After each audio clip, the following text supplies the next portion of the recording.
एक बार की बात है, राजा विक्रमादित्य शिकार करके वापस अपने महल लौटे। शिकार के कारण वो बहुत थक चुके थे और भूख प्यास से बेहाल थे। लेकिन जैसे ही वो महल के आंगन में पहुंचे, वहां की गंदगी देखकर बहुत परेशान हो गए। किसी बच्चे ने आंगन में ही मल कर दिया था और किसी का नाक बह रहा था। जगह जगह गंदगी फैली हुई थी। ये सब देखकर राजा का मन बहुत खिन्न हो गया। उन्होंने गुस्से में अपनी भाभी से कहा, क्या आपके अंदर जरा भी सलीका नहीं है? ये महल का आंगन नहीं बल्कि किसी जानवरों के रहने की जगह लग रहा है। कोई व्यक्ति ऐसी हालत में बैठकर खाना कैसे खा सकता है? राजा की बात सुनकर उनकी भाभी ने ताना मारते हुए कहा, देखना है कि तुम खुद कौन सी सर्वगुण संपन्न रानी अबोलदे को ब्याह कर लाते हो। भाभी की ये बात राजा विक्रमादित्य के दिल में बाण की तरह चुभ गई। उन्हें बहुत क्रोध आया और वो तमतमाते हुए बोले, अब मैं रानी अबोलदे को ही ब्याह करके लाऊंगा। ये कहकर उन्होंने बिना भोजन किए ही महल छोड़ दिया और रानी अबोलदे के राज्य की ओर रवाना हो गए। राजा विक्रमादित्य को रानी अबोलदे के बारे में पहले से ही सब कुछ पता था। वो जान चुके थे कि रानी अप्सराओं से भी अधिक सुंदर, बुद्धिमान और हर गुण में श्रेष्ठ थी।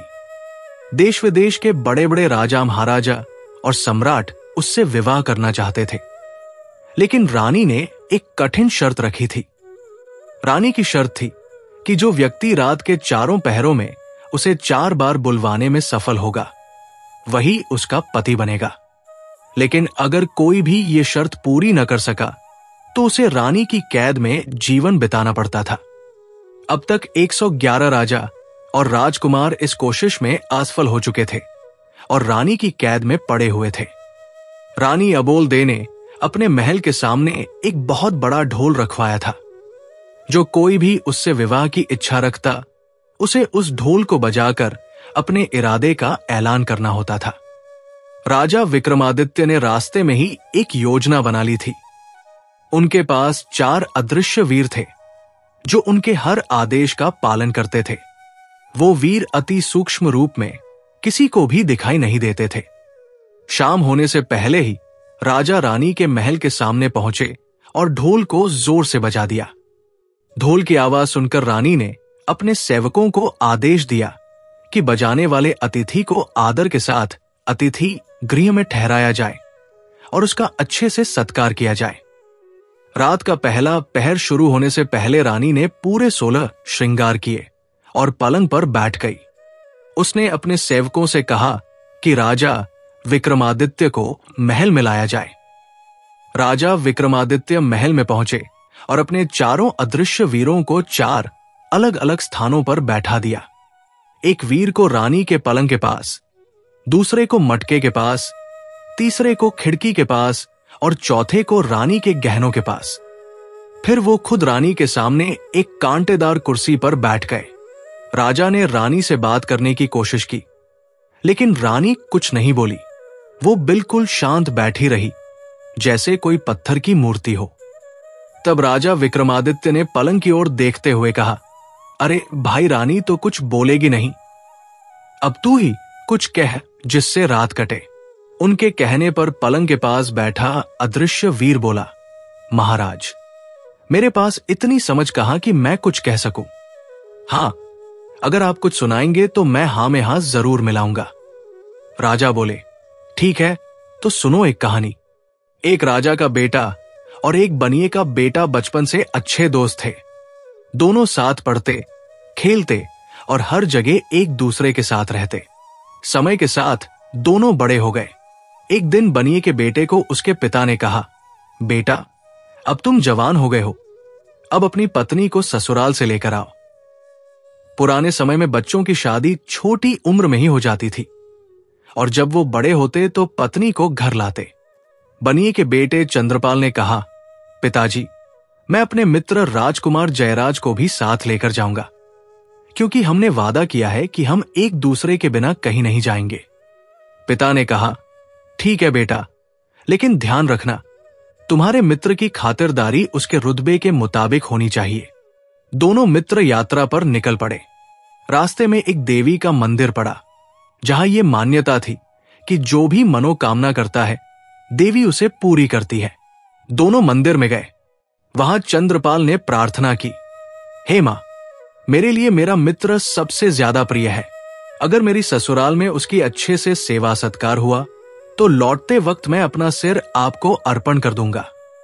सफर के बाद वे ससुराल पहुंचे। चंद्रपाल का ससुर बहुत अमीर साहूकार था। उसने दामाद और उसके मित्र का खूब सम्मान किया और 15 दिनों तक उन्हें रोका। 16वें दिन आदर सहित उन्हें विदा किया। रास्ते में देवी के मंदिर पहुंचकर चंद्रपाल ने अपनी प्रतिज्ञा निभाने के लिए मंदिर में जाकर अपना सिर देवी के चरणों में चढ़ा दिया। जब वो बहुत देर तक बाहर नहीं आया तो राजकुमार जयराज उसे देखने मंदिर में गए और जब उन्होंने उसका कटा सिर देखा तो बहुत दुखी हुए। उन्होंने सोचा, अगर मेरा मित्र ही नहीं रहा तो मेरा जीना व्यर्थ है। उन्होंने भी तलवार से अपना सिर काट लिया। बहुत देर बाद जब चंद्रपाल की पत्नी चंद्रकला को शक हुआ तो वो भी मंदिर में गई। वहां का दृश्य देखकर वो जोर जोर से रोने लगी। वो देवी से कहने लगी, हे मां, अब मेरे पति नहीं रहे, मैं कैसे ससुराल जाऊंगी? सब मुझे अपशकुनी कहेंगे। अब मेरे जीने का कोई अर्थ नहीं है। जैसे ही वो तलवार उठाने लगी, देवी प्रकट हो गई और उसका हाथ पकड़ लिया। देवी ने कहा, तुम्हारे पति की भक्ति, राजकुमार की मित्रता और तुम्हारे प्रेम को देखकर मैं प्रसन्न हूं। इसलिए मैं तुम्हारे पति और उनके मित्र दोनों को जीवन दान दूंगी। तुम बस दोनों के सिर उनके शरीरों पर रख दो। चंद्रकला ने वैसा ही किया और देवी ने अपने हाथ से एक दिव्य प्रकाश फेंका। उस प्रकाश के स्पर्श से दोनों फिर से जीवित हो गए। जब देवी मां ने दोनों को जीवन दान दिया तो इसके तुरंत बाद वे अंतर्ध्यान हो गई। लेकिन जल्दीबाजी में चंद्रकला से एक बड़ी गलती हो गई। उसने अपने पति का सिर राजकुमार के शरीर पर जोड़ दिया और राजकुमार का सिर अपने पति के शरीर पर रख दिया। राजा विक्रमादित्य तब रानी के पलंग से बोले, ए रानी के पलंग, अब तू ही बता कि चंद्रकला किसकी पत्नी बनी? वो उस पुरुष की पत्नी बनी जिसके शरीर पर उसके पति का सिर है, या फिर उसके जिसके शरीर पर उसके पति का शरीर है? पलंग ने धीरे से उत्तर दिया, महाराज, मुझमें इतना अक्ल कहां कि मैं आपकी ये उलझन सुलझा सकूं। मैं तो यहां चुपचाप पड़ा रहता हूं। न किसी ने मुझसे कुछ कहा, न मुझसे कुछ सुना। रानी ने तो मुझे कभी ढंग से झाड़ा तक नहीं, और बिछाने की बात तो छोड़िए, मेरे ऊपर तो हमेशा धूल जमी रहती है। यह सुनकर रानी अबोलदे क्रोध में भर गई और बोली, रे पलंग, तुझमें इतनी हिम्मत! हर रोज तुझे साफ करती हूं, झाड़ती हूं, तुझ पर नई चादर बिछाती हूं, और तू मेरी ही बुराई कर रहा है, औरों से बातें करता है, लेकिन मुझसे कभी नहीं बोला। सुबह होने दे, तेरे 18 टुकड़े न करवाए तो कहना। फिर रानी ने राजा विक्रमादित्य से कहा, महाराज, आपके न्याय की बहुत प्रशंसा सुनी है। आप ही बताइए कि चंद्रकला अब किसकी पत्नी मानी जाएगी? राजा विक्रमादित्य ने उत्तर दिया, रानी जी, चंद्रकला उसके पति की पत्नी है, जिसके सिर पर उसके पति का सिर रखा गया है। ये कहते ही राजा ने आवाज लगाई, मार रे ढोलिया ढोल का डंका। रानी अबोलदे ने एक बार फिर मुंह खोला। ढोल वाले ने तुरंत ढोल पर जोर से डंका बजा दिया। जैसे ही डंके की आवाज गूंजी, जेल में बंद रानी के कैदी भी खुशी से मुस्कुराने लगे। वे आपस में कानाफूसी करने लगे। लगता है कोई नेकदिल इंसान आया है जो अबोलदे रानी को 4 बार बोलने पर मजबूर करेगा और शायद हमें भी इस जेल से आजादी दिलवाएगा। अब रानी फिर एक मूर्ति की तरह चुप बैठ गई। तब राजा विक्रमादित्य ने रानी के मटके के ऊपर रखे वीर से कहा, भाई वीर, एक पहर तो रानी के पलंग ने कटवा दिया, अब कुछ तुम भी कहो, नहीं तो यह रात कैसे कटेगी? मटके के ऊपर रखे वीर ने जवाब दिया, महाराज, मेरे पास इतनी समझ नहीं कि कुछ कह सकूं। हां, आप कुछ कहेंगे तो मैं हाँ में हाँ जरूर मिला दूंगा। राजा बोले, अगर ऐसा है तो सुनो। बचपन में राजा का बेटा और साहूकार का बेटा बहुत अच्छे दोस्त थे। दोनों की दोस्ती इतनी गहरी थी कि एक दूसरे पर जान छिड़कते थे।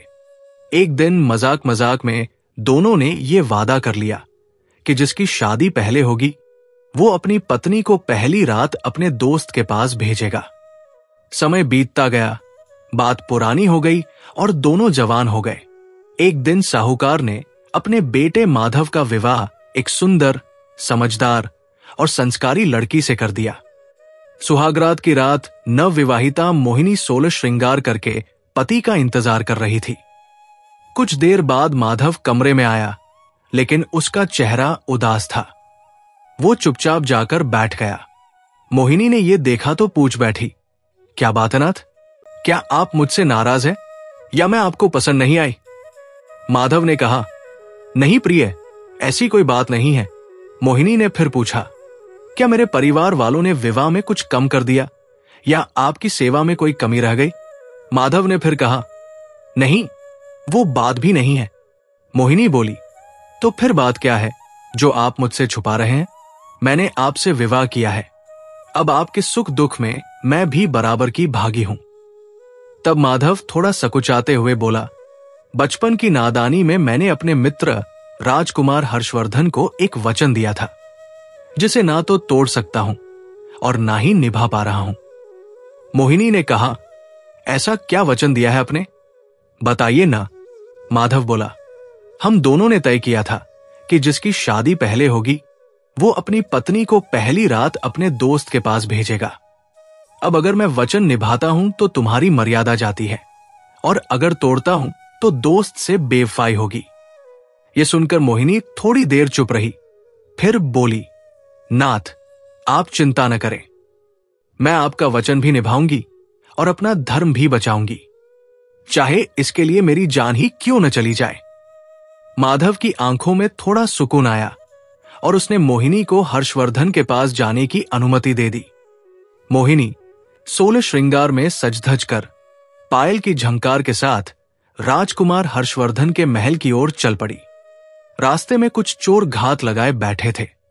उन्होंने गहनों से लदी मोहिनी को देखा तो उसे लूटने का मन बना लिया। उन्होंने उसे रोका और कहा, चुपचाप अपने सारे गहने हमारे हवाले कर दो, वरना हम तुम्हें मार देंगे। मोहिनी ने हाथ जोड़कर विनती की, कृपया अभी मुझे जाने दीजिए, मैं बहुत जरूरी काम से जा रही हूं।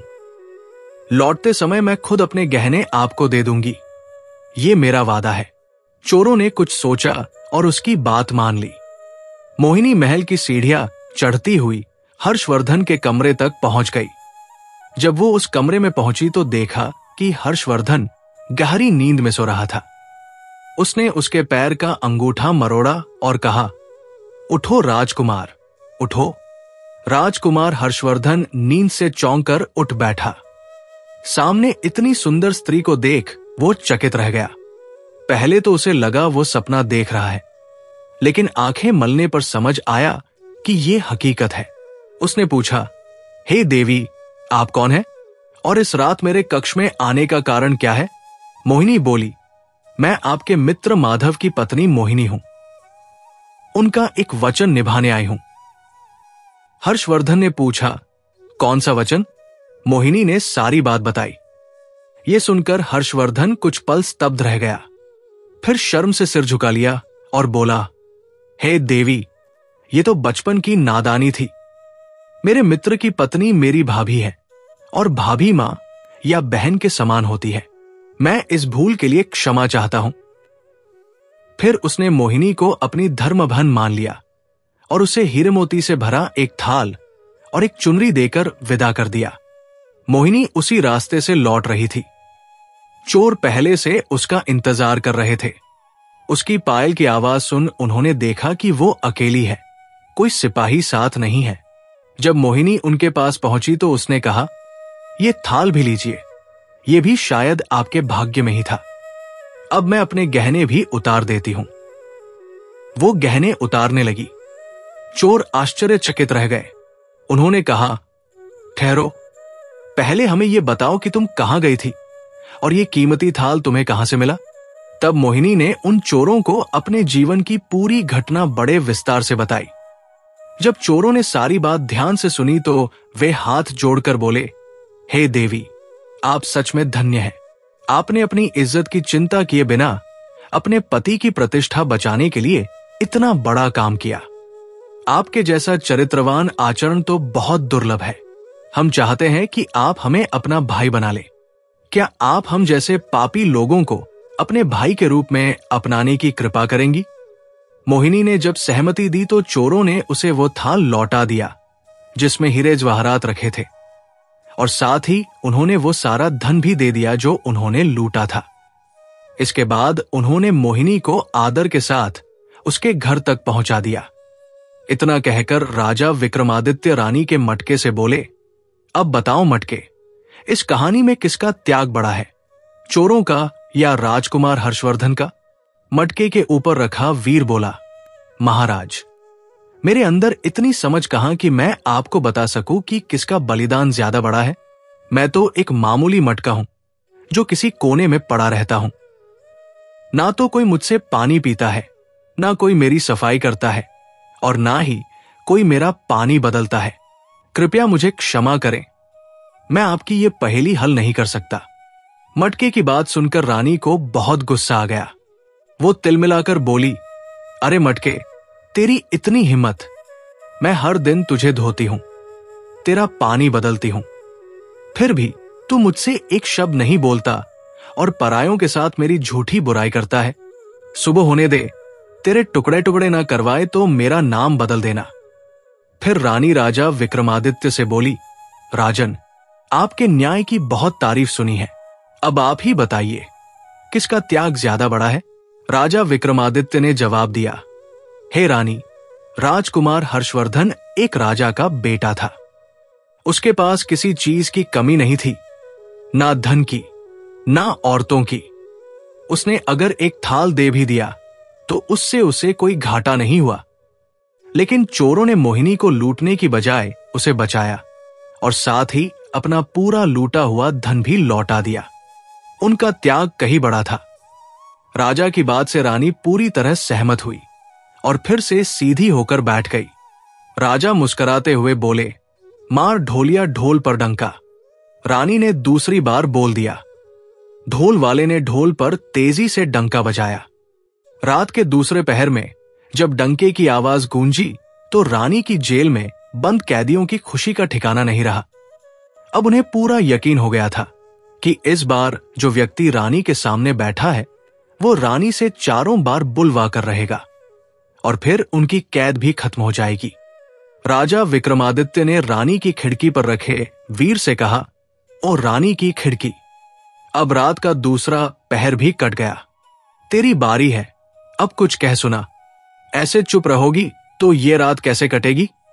तब खिड़की पर रखा वीर बोला, महाराज, मेरे अंदर इतनी अक्ल नहीं है कि मैं खुद से कुछ कह सकूं। हां, अगर आप कुछ कहें तो मैं उसका जवाब दे सकता हूं। राजा ने कहा, अगर ऐसा है तो सुनो, अब मैं एक और कहानी सुनाता हूं। एक समय की बात है, एक ठाकुर और एक साहूकार के बेटे थे। दोनों बचपन से अच्छे मित्र थे। उनका विवाह भी बाल्यकाल में ही हो गया था, लेकिन उनकी पत्नियां अभी तक अपने मायके में ही थी। जब वे जवान हुए तो दोनों ने तय किया कि अब वे अपनी अपनी पत्नियों को लेने जाएंगे। साहूकार का बेटा गंगाधर अपने साथ अपने नाई को भी साथ ले गया। कुछ दूर साथ चलने के बाद एक जगह आई जहां से उनके रास्ते अलग हो जाते थे। ठाकुर का बेटा विष्णुदत्त और गंगाधर एक दूसरे से बोले, जो पहले अपनी पत्नी को लेकर वापस आएगा वो यही रुककर दूसरे का इंतजार करेगा। और फिर दोनों ने एक दूसरे से विदा ली। गंगाधर अपने नाई के साथ जल्दी ही अपने ससुराल पहुंच गया। जब ससुराल वालों ने देखा कि उनके दामाद के साथ एक नाई भी आया है तो घर की एक बुजुर्ग औरत ने सलाह दी, इस नाई की भी अच्छी सेवा करनी चाहिए ताकि जब ये अपने गांव जाए तो हमारी तारीफ करे और हमारी बेटी का मान बढ़े। उसी सोच से उन्होंने नाई की अपने दामाद से भी ज्यादा सेवा की। खाने में, सोने में, पंखा झलने में हर जगह नाई को पहले तवज्जो दी। ये बात गंगाधर को चुभ गई। उसे लगा कि अब उसका मान घट रहा है। वो नाराज हो गया और ससुराल से जल्दी निकलने की जिद करने लगा। 2-3 दिन बाद ससुराल वालों ने उसे घोड़ा गाड़ी देकर बेटी अंबिका को सम्मान के साथ विदा किया। रास्ते में नाई बार बार गंगाधर से कहता रहा कि उसके ससुराल वालों ने तो उसकी खूब खातिर की। ये सुनकर गंगाधर का गुस्सा और बढ़ता गया। अंत में उसने रास्ते में ही अपनी पत्नी और नाई को छोड़ दिया और अकेला ही अपने गांव लौट गया। बेचारी अंबिका उसे जाते देखती रह गई। थोड़ी देर बाद नाई भी वहां से चला गया। अंबिका पर दुखों का पहाड़ टूट पड़ा। फिर भी हिम्मत कर उसने सोचा कि वापस मायके चली जाऊं। वो घोड़ा गाड़ी मोड़कर चल पड़ी, लेकिन रास्ता भटक गई और एक अजनबी नगर पहुंच गई। नगर के बाहर उसे एक मालिन मिली। अंबिका ने उसे कुछ पैसे दिए और कुछ दिन उसके घर में रहने की अनुमति ले ली। अब अंबिका मालिन के साथ रहने लगी। मालिन रोज राजा को फूलों की मालाएं ले जाया करती थी। अंबिका फूलों से बहुत सुंदर और अनोखी मालाएं और गुलदस्ते बना देती, जिन्हें मालिन महल ले जाती। एक दिन राजा ने मालिन से पूछा, आजकल तुम बहुत ही सुंदर मालाएं लाने लगी हो, ये काम तुम नहीं कर सकती, ये कौन बनाता है? मालिन ने कहा, महाराज, मेरे घर एक स्त्री ठहरी हुई है, वो बहुत कुशल है और वही ये मालाएं बनाती है। राजा ने मन में सोचा, जो स्त्री इतनी सुंदर मालाएं बना सकती है, वो खुद कितनी सुंदर होगी। ये सोचते ही उसके मन में वासना जाग गई। 50 साल का वो राजा मालिन से बोला, तुम जाकर उसे मेरे सामने ले आओ। मालिन ने अंबिका से जाकर राजा का आदेश बताया। अंबिका ने कहा, मुझे राजा से मिलने की कोई जरूरत नहीं। लेकिन मालिन तो राजा के हुक्म को टाल नहीं सकती थी, सो वो अंबिका को किसी तरह मना कर महल ले गई। जब राजा ने अंबिका को देखा तो वो उसके सौंदर्य पर मोहित हो गया। उसकी कोई भी रानी इतनी सुंदर नहीं थी। उसने तुरंत आदेश दिया कि अंबिका को महल में ले आया जाए। अंबिका ने हाथ जोड़कर विनती की, हे राजन, आप तो इस नगर के स्वामी हैं, इस नाते मेरे पिता समान हुए, आप मुझे अपने महल में कैसे रख सकते हैं? राजा बोला, तुम हमारी प्रजा नहीं हो, इसीलिए हम तुम्हारे पिता नहीं हो सकते, तुम्हें हमारे साथ रहना ही होगा। बहुत समझाने पर भी जब राजा नहीं माना तो अंबिका बोली, मैं एक विवाहित स्त्री हूं, मेरे पति ने मुझे छोड़ दिया है, यदि 6 महीने में वो नहीं आया तो मैं खुद को अविवाहित मानूंगी और आपके साथ रहूंगी। राजा ने 6 महीने का समय दे दिया, लेकिन उसे नगर के बाहर एक एकांत महल में नजरबंद कर दिया।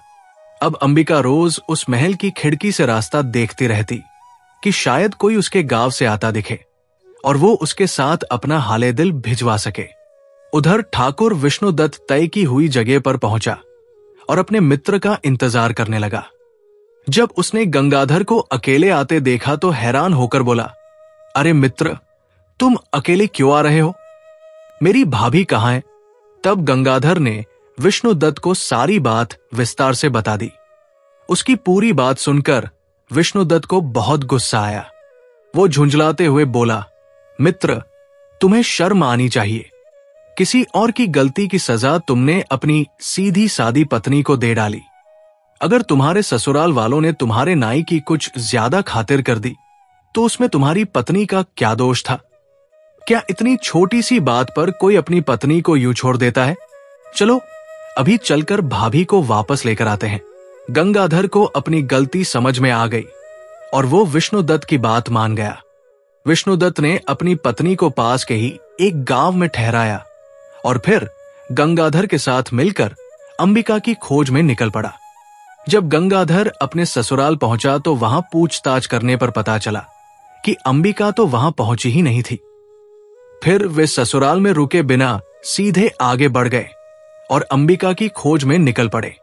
कई जगहों पर तलाशते हुए दोनों उसी नगर में आ पहुंचे जहां अंबिका रह रही थी।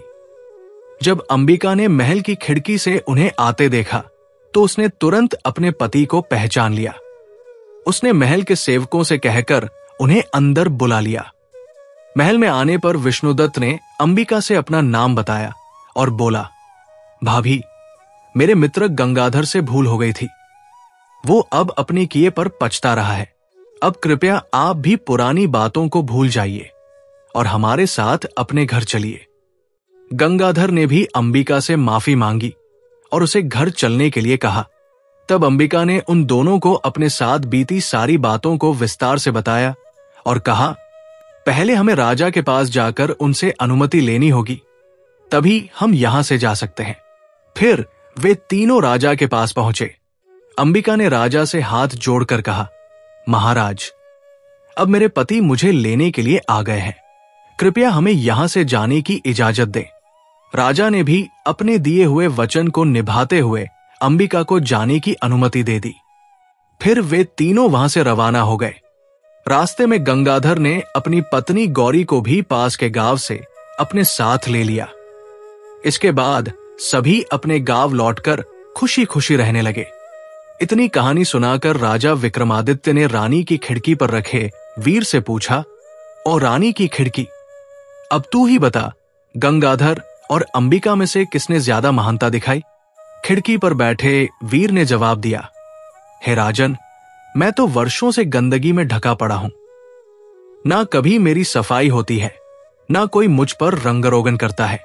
मेरे पास इतनी समझ कहां कि मैं ये तय कर सकूं कि कौन महान है और कौन नहीं। खिड़की की ये बात सुनते ही रानी गुस्से में आग बुला हो गई। झल्ला कर बोली, अरे खिड़की, तेरी ये जुर्रत! हर दिन मैं तुझे खुद साफ करती हूं, हर 6 महीने में तुझे नया रंग करवाती हूं, फिर भी तू मेरी झूठी बुराई करता है। सुबह होने दे, तुझे तुड़वा न दिया तो मेरा नाम नहीं। फिर रानी ने विक्रमादित्य से कहा, राजा, इसमें कौन सा बड़ा सोचने का विषय है कि कौन महान है? गंगाधर की तो कोई महानता थी ही नहीं। उसने तो अपनी निहायत भोली भाली पत्नी को बिना किसी दोष के त्याग दिया। असली महानता तो अंबिका की थी। उसे रानी बनने का पूरा मौका मिला था, लेकिन उसने अपने पति और पतिव्रता धर्म को नहीं छोड़ा। वो नारी तो न केवल महान है, बल्कि पूजनीय है।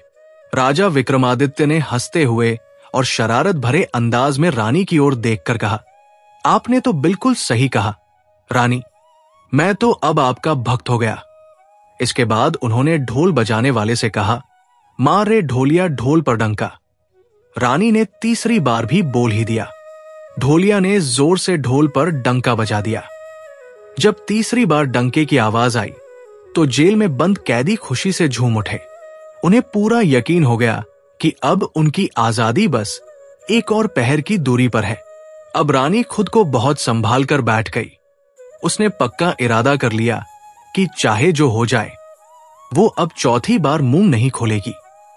राजा विक्रमादित्य बोले, ओ रानी का हार, देखो 3 पहर तो आराम से बीत गए, अब कुछ ऐसा कहो कि ये आखिरी पहर भी आसानी से कट जाए। रानी का हार बोला, महाराज, मेरे पास तो इतनी समझ भी नहीं है कि कुछ कह सकूं।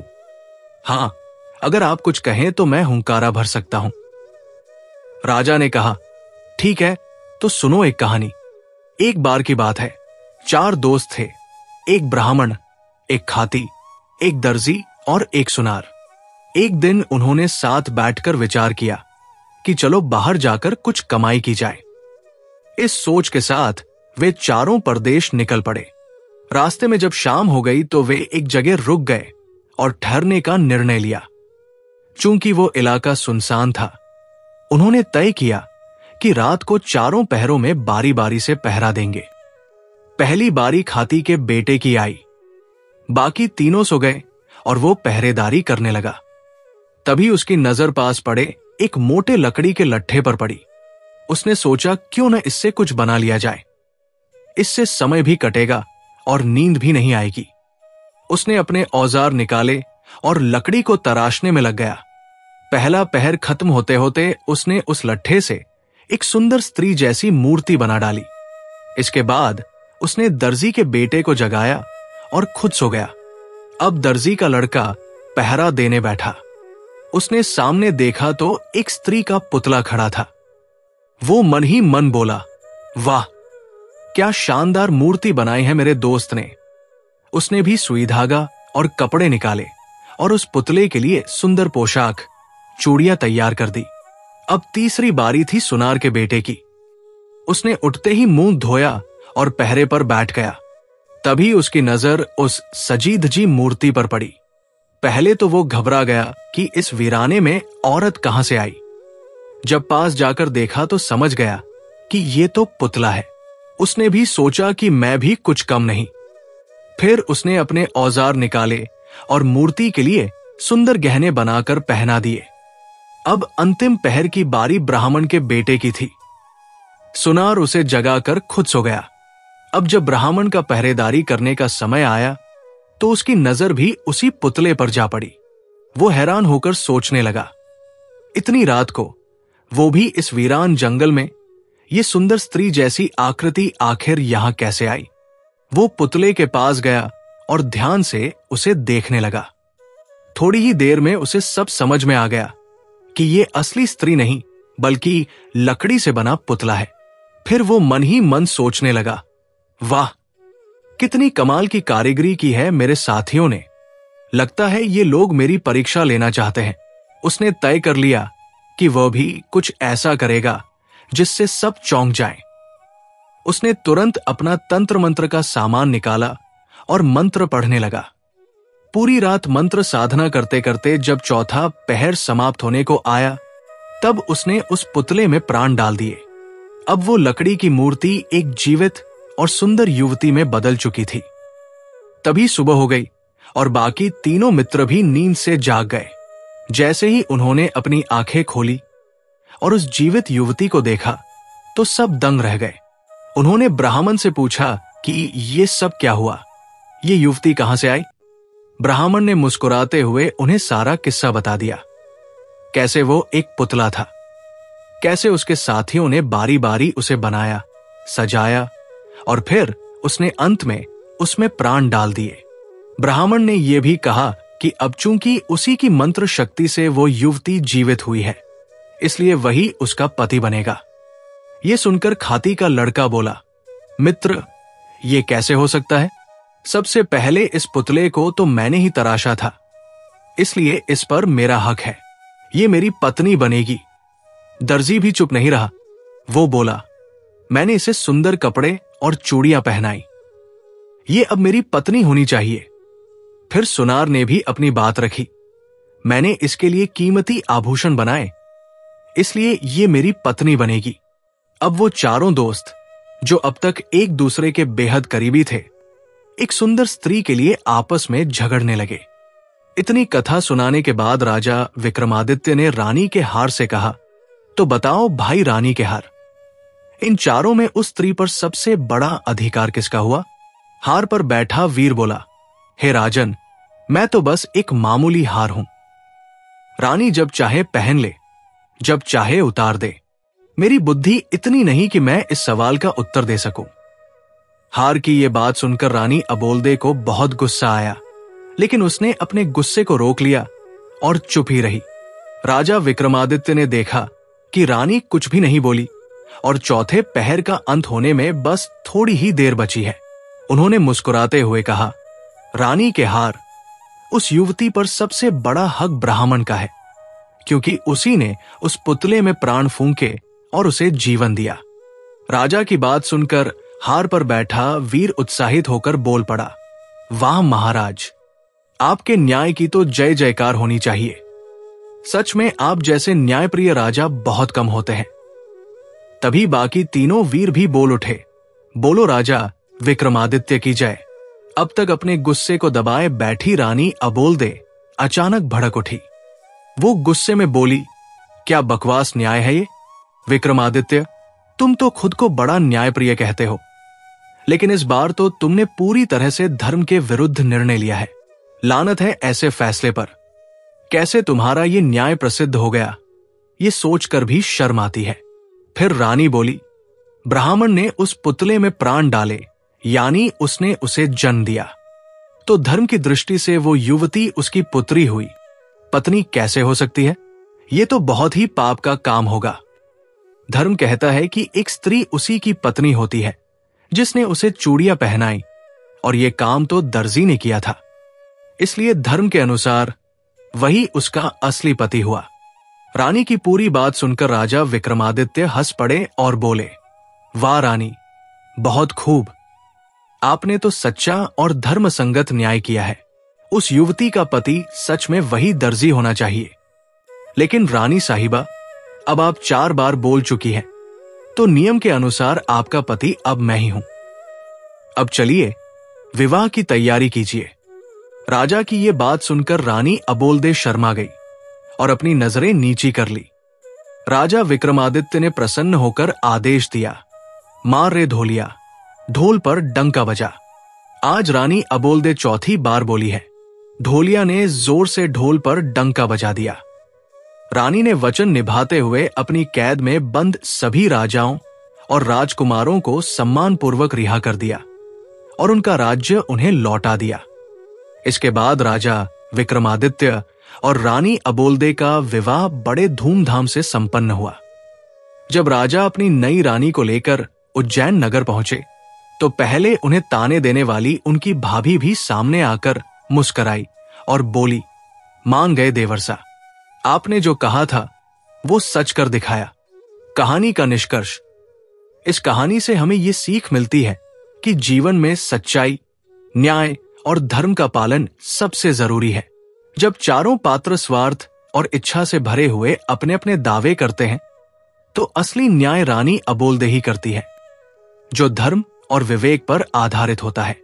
राजा विक्रमादित्य की न्यायप्रियता और रानी अबोलदे का धर्म के प्रति विश्वास हमें यह सिखाता है कि हर हाल में ईमानदारी और सच्चे विचारों से ही जीवन को संतुलित और सफल बनाया जा सकता है।